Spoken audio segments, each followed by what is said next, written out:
Herbert Marshall as the man called X. Wherever there is mystery, intrigue, romance, in all the strange and dangerous places of the world, there you will find the man called X.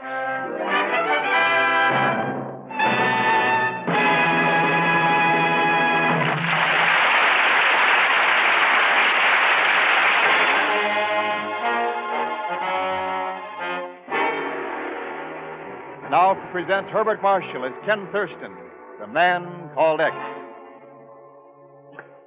Well, you might as well sit down and take it easy, Ken. Unless the Bureau's called in on it, our hands are tied. Not a thing we can do. Yeah, I know, Chief. $2 million worth of radium. And somewhere between here and Manila, the stuff's going to be hijacked. I'm sure enough to bet on it. What time's the plane scheduled to leave, Ken? Around 5:30 this afternoon. It's a charter line, so they don't have any set schedule. And you say there'll be other passengers besides this Don Louis Roof? Sure, 3 or 4 already. The flight's wide open for anybody who wants to buy a ticket. They're not even using a private plane. Oh, you'd think anybody with enough ability to run a radium supply agency would have the intelligence to realize what a chance he's taking. Dr. Mosley, it's not his intelligence, Chief, it's his attitude.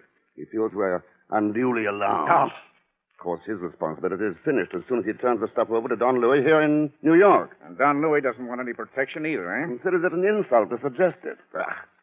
I suppose you told Mosley about Chief, I used every argument I could think of. I told him that in spite of his secrecy, the whole underworld knows about the shipment. That Mr. Coco, probably the smartest international crook in the world, is supposed to be here in New York right now, and for one reason, to swipe that radium. Mr. Coco. I told him. Oh, well, what's the use? I know how you feel, Ken, but unless they call us in, it's simply not our job. If this thing were a private deal, I'd say, all right, let them pay for their cockiness, but it isn't. This shipment's being donated to the clinic by public subscription, money kicked in by hundreds of citizens here as well as in the islands. They wanted to go where it'll do some good. And I hate to see people like that let down. Well, I can't see how we can... Pardon me. Hello? Oh, put him on. Yes, that's right. Uh-huh. Mm-hmm. Why, of course, we'll be glad to. Right, Ken Thurston. We'll take over immediately. Goodbye. What's up, Chief? That was Don Louis Roof, the man from the Commonwealth Clinic. Uh-huh. Somebody tried to tap his phone line at the hotel. Now he's plenty worried. Wait, you mean? That's right, Ken. He's yelling for help. Good. That's all we need, Chief. We're in it.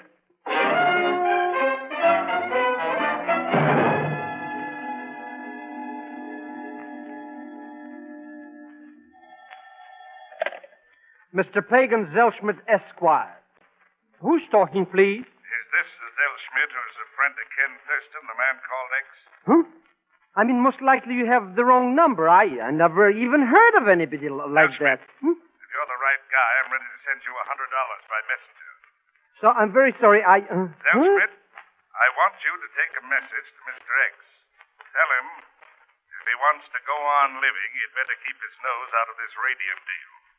Otherwise, my agents will be forced to eliminate him. Got it? Right. I shall go find him immediately. As soon as the money gets here, of course. You'll go now. Get the money later.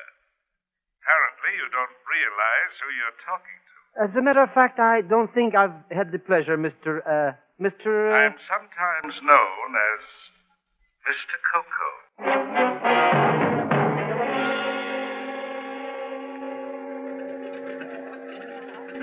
But this fellow is a very dangerous character, Mr. Thurston.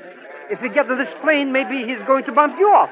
Then what? In that case, Pagan, you'll have to carry on by yourself. Well, I would be only too glad... Huh?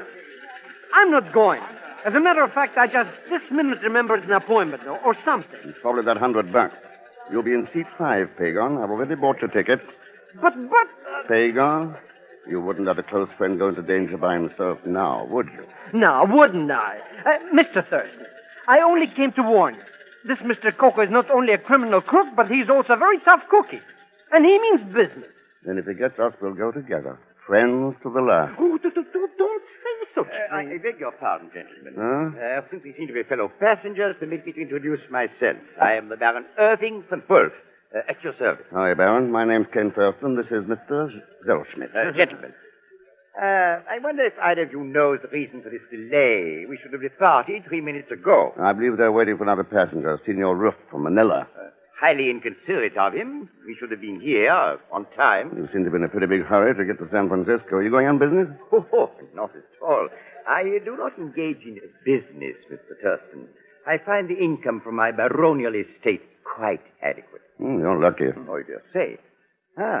We're being honored. Here comes the princess. Princess, friend of yours? Oh, I met her a few minutes ago. Found her most charming. Yeah, you can tell that from here. Pardon me, Baron Wolf. Do you know why we are being held up? Oh, there's another passenger, so Mr. Thurston tells me.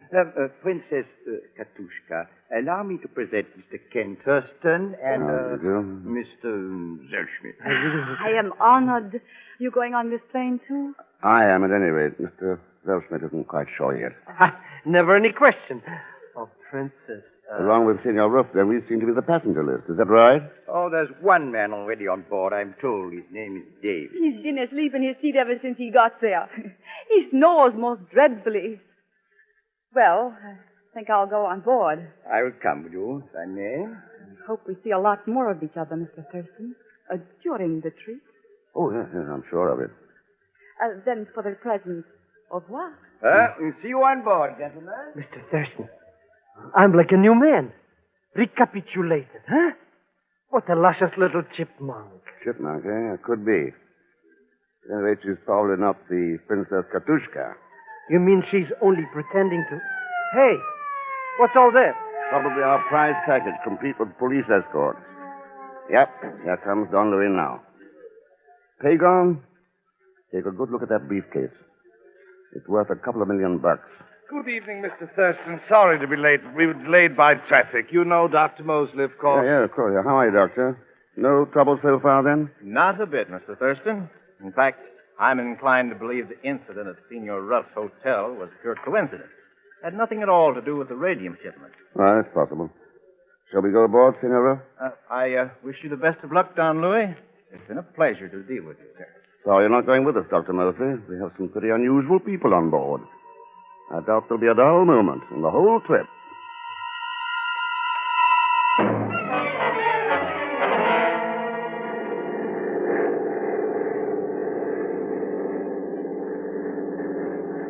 Mr. Thurston, looks like we're going to land. What is this place anyway? Kansas City, Pagon. Probably stopping for gas on a quick check-over. Did you say Kansas City, Mr. Thurston? That's right, Princess. Yes, quite a cattle industry here, I understand. You interested in cattle, Baron? Only in a general way, Mr. Thurston. I have a large number on my stage, you know. Mm-hmm. Which reminds me, maybe I could get a hamburger here someplace if I had some money, of course. No question about it, Pagon. If you had some money, of course. Oh, well, doesn't matter. After all, I did have something to eat yesterday. A small crust of dry bread, as I remember. Or was it the day before yesterday? All right, here. Buy yourself a sack full of hamburgers. And while you're at it, send this wire to the chief. Mr. Thurston, I'm stricken with gratitude. I shall do it immediately. Well, wait till we land. Huh? Oh, yes, of course.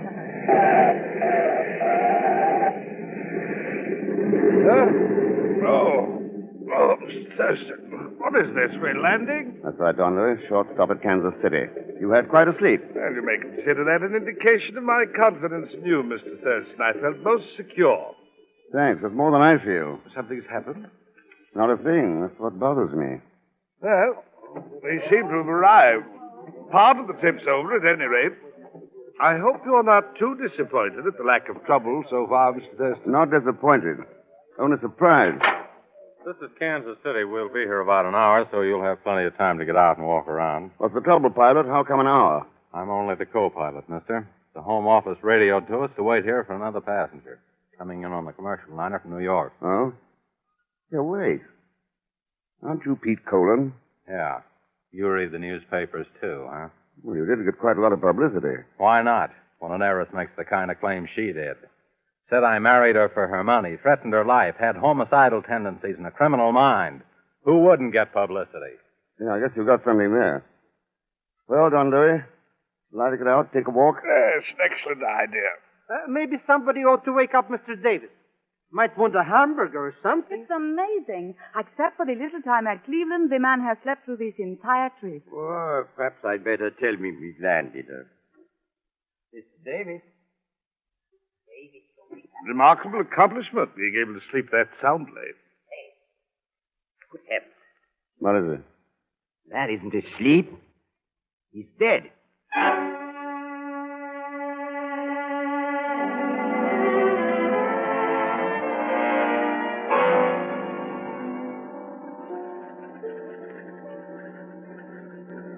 Look, Mr. Thurston, here comes your friend now. Apparently he hasn't deserted after all.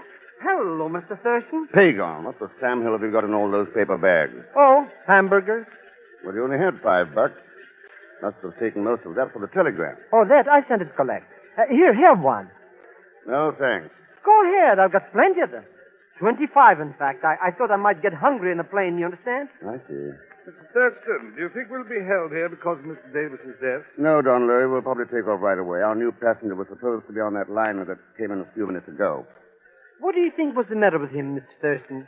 His heart, maybe? No, Pagan. I think he was poisoned. What? But you mean because of this? That's right, Don Louis. Because of what's in that briefcase. Davis was the crook who used to run the Christmas gang. I recognized him in New York. But he never even glanced at it all during the trip. Hadn't got around to making his pay yet. But somebody on board decided to cut down the competition. Poisoned him. Oh? What's this about someone being poisoned, Mr. Oh, Baron. I was telling Senor Roof that the late Mr. Davis was undoubtedly poisoned. But that's so silly. Who could have done it? Any number of people. Our co-pilot, Pete Cullen, filled the water bottle at Davis's seat. I believe he had a drink with you, Baron, when we stopped in Cleveland. And I saw him eat some candy mints that you gave him, Princess Katushka. But there was no reason. None of us even knew the man. No, not Richard. Mr. Thurston, here comes somebody. Maybe the new passenger, huh? Yeah, I guess. Well, it is quite a surprise, Dr. Mosley. Well, Mr. Thurston, Don Louis. Supposedly. I suppose this does seem a bit foolish, but I found your apprehension contagious and decided to come along as far as San Francisco. I caught the next. Oh, well, hello there. I beg your pardon. Oh, sorry, you don't know these people, do you? Princess Katushka, Baron von Wolf, Dr. Mosley. But I've How do you do, Dr. Mosley? Pleasure, Princess Katushka. Well, I'd better get aboard. I've delayed you enough already. Perhaps we should all get aboard. An excellent suggestion, Don Luis, unless you object to traveling with a poisoner. That's according to Mr. Thurston's theory, of course. Matter of fact, Princess Katushka, I've got more than one theory. Really? Such as? Well, one of them is that you may be the Princess Katushka, and again, you may not. How interesting. And as far as Baron von Wolf's concerned, I seem to remember a celebrated jewel theft in London some years ago. The defendant used that name. A remarkable coincidence, sir. However, we do seem to have a certain advantage over you, Mr. Thurston. How's that? Because I am quite sure that all of us are aware of your real identity, Mr. Coco.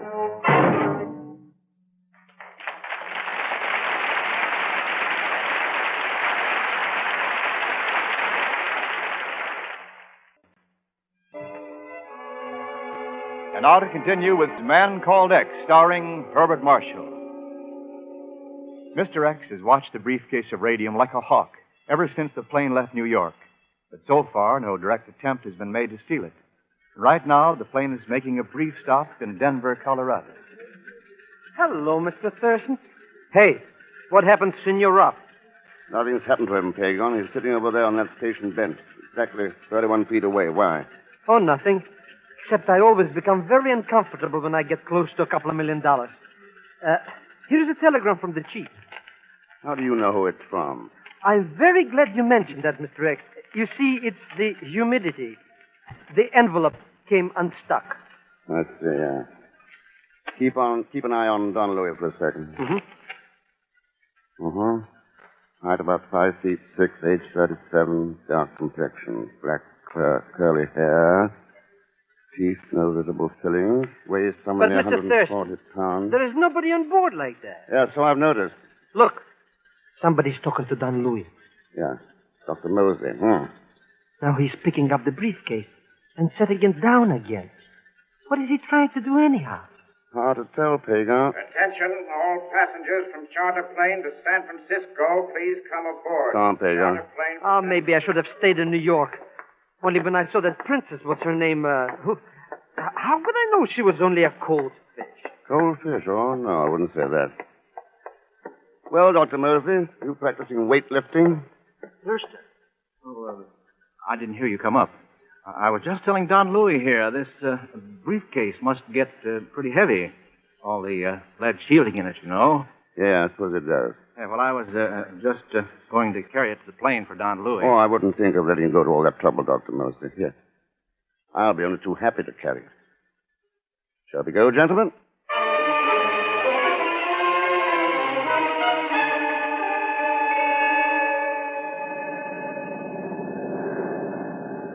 Where do you think we're now, Mr. Thurston? I don't know exactly, Pagon. We're out of the Rockies. Somewhere over the desert, I guess. And the next stop, San Francisco. Ha! Not only this Mr. Coco doesn't show up himself, but he doesn't even have any agents like he said he did. Strictly one big bluff. Thought you'd all like to know we're running dead into a pretty bad storm. We'll bear off south and try landing at Rock Rim Emergency Field. Oh, Mr. Colon. Yeah, Mr. Thurston, what's on your mind? I was wondering why we didn't wait this out of Denver instead of heading on into it. Would have if we'd known about it. This one came up unexpectedly. Now, Mr. Colon. Yeah? I happened to see a copy of that storm warning the field dispatcher handed you in Denver. I'd hardly call this unexpected.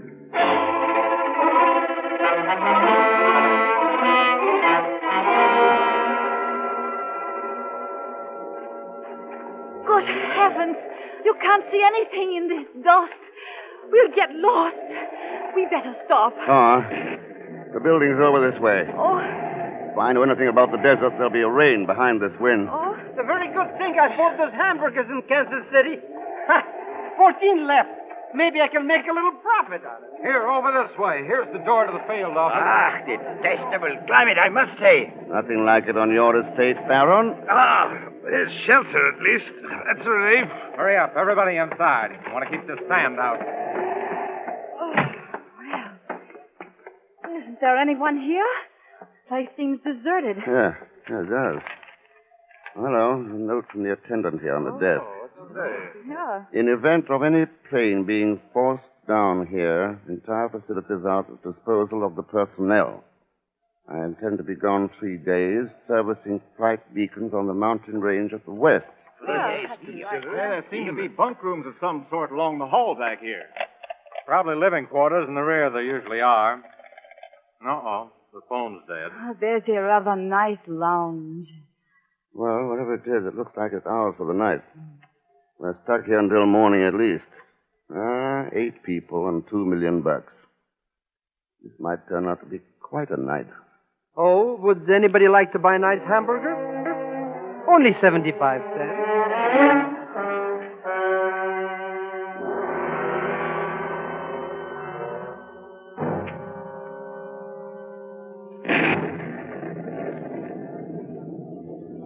What's the matter, Princess? Insomnia? Oh, you startled me, Mr. Thurston. I didn't see anyone sitting there.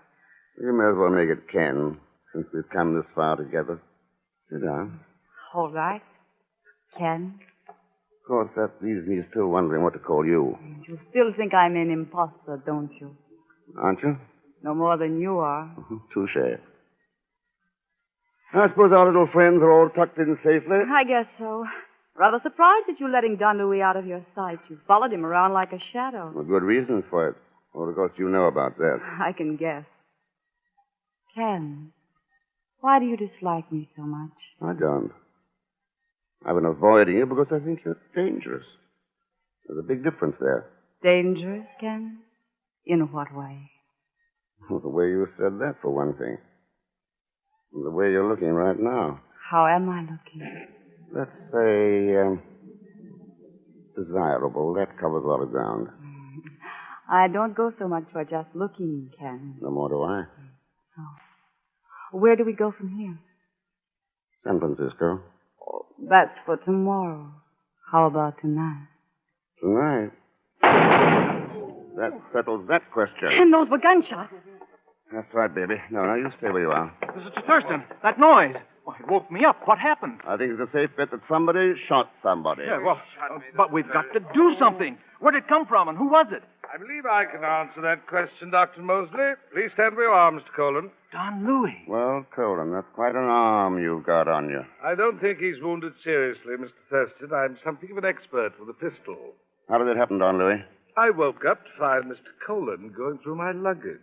Since he had a knife, there was no other choice than to shoot him. Well, it's fortunate you woke up. Otherwise, he'd have had the briefcase. It's too bad Mr. Thurston was so engrossed out here in the lounge. Oh? I thought the shots woke you up. Well, at least you weren't where you should have been with Don Louis. No. No more was the briefcase. Where is it? Under those cushions there. You've been sitting on it for the last 5 minutes. Oh? Since I was quite sleepy, Mr. Thurston was kind enough to take over my responsibility for a time. Mr. Thurston's well known on 2 continents for that sort of kindness, Don Louis. Hello, Baron.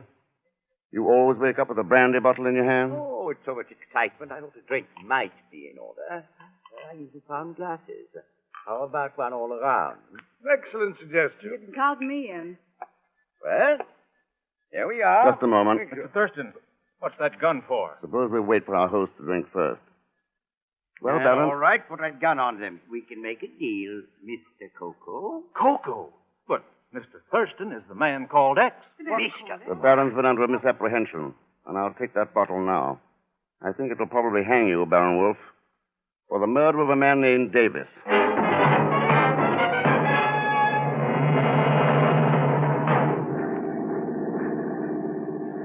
But, Mr. Thurston, think of the humiliation for the honorable name of Zelschmidt.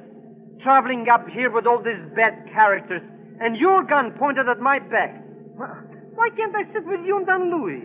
Pagon, for all I know, you may be one of Mr. Coco's agents. Mr. X, I swear by the father of my father skip it. Anyway, you're a petty profiteer. 75 cents for a stale hamburger. Stay right where you are. How long will it be before we reach San Francisco, Mr. Thurston? I'd say about half an hour, Don Louis. Plenty of time to make connections with the Clipper. I'll tell you one thing, Mr. Thurston. As soon as I can get in touch with the proper authorities, you're going to be very sorry for this treatment. What's wrong, Dr. Mosley? Aren't you comfortable? Treated like a common criminal. A man of my position. Relax, Doctor. Colin and the Baron are in a tougher spot than you are. They're not doing any squawking. The stakes were big enough to take a chance, Thurston. When you lose, that's all. Quite a philosophy. You and the Baron should have worked together. How do you feel about it, Princess? I'm not a princess, and you know it. I showed you enough credentials to prove who I am. Sure you did. Helen Bartlett, magazine feature writer. That was a new role, wasn't it? It was not a role, it's the truth. I admit it was a fool idea, but I had to get an inside story on this radium deal some way. Dr. Mosley backs me up. Yeah, I've noticed how willing both of you are to support each other's claims. Now look here, Thurston. You look here, Dr. Mosley. Thousands of people in this country kicked in money to send this radium to a Philippine hospital. All I care about is making sure it does go there. Compared to that, your little troubles don't mean very much. Is that clear? Mr. X, do you think one of these suspects could be Mr. Coco, maybe? Maybe. Which one is it? That's a good question, Pagon. Which one do you think it is?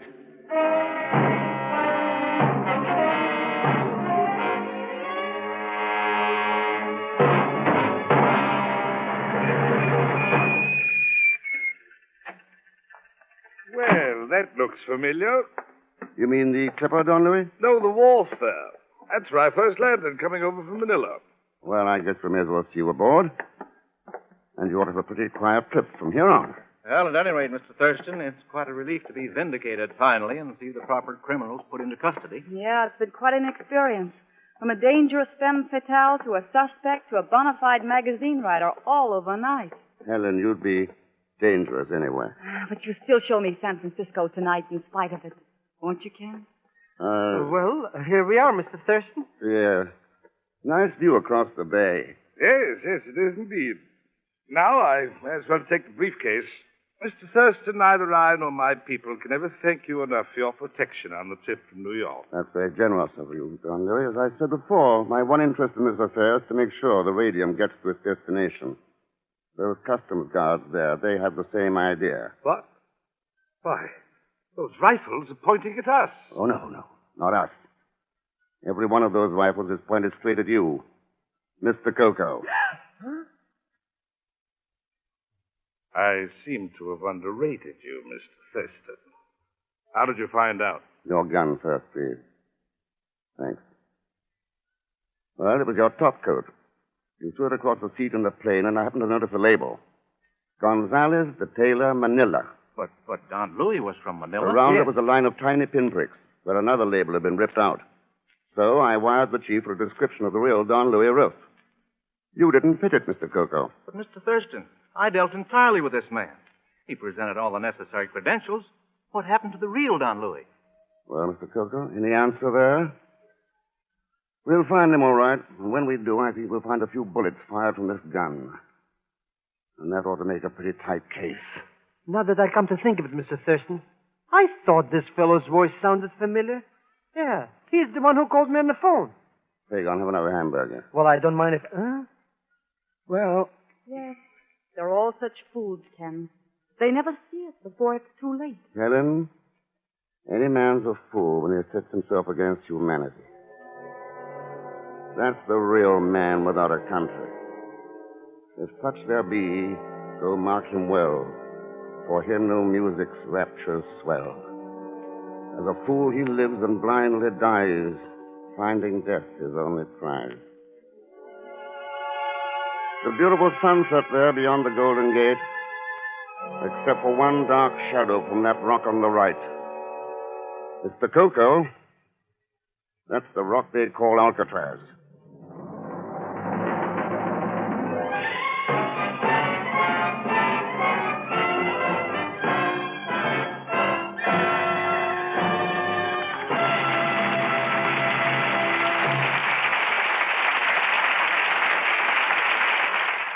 And now, Herbert Marshall. Thanks for being with us. Next week, as usual, there'll be Leon Belasco along with Pagon Zellschmidt. So join us, won't you, when next I return as the man called X. Good night.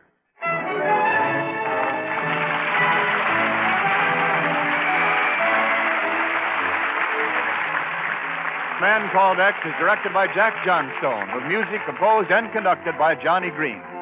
Tonight's story was written by Les Crutchfield. And so until next week, same time, same station, this is Wendell Niles speaking, CBS, the Columbia Broadcasting System.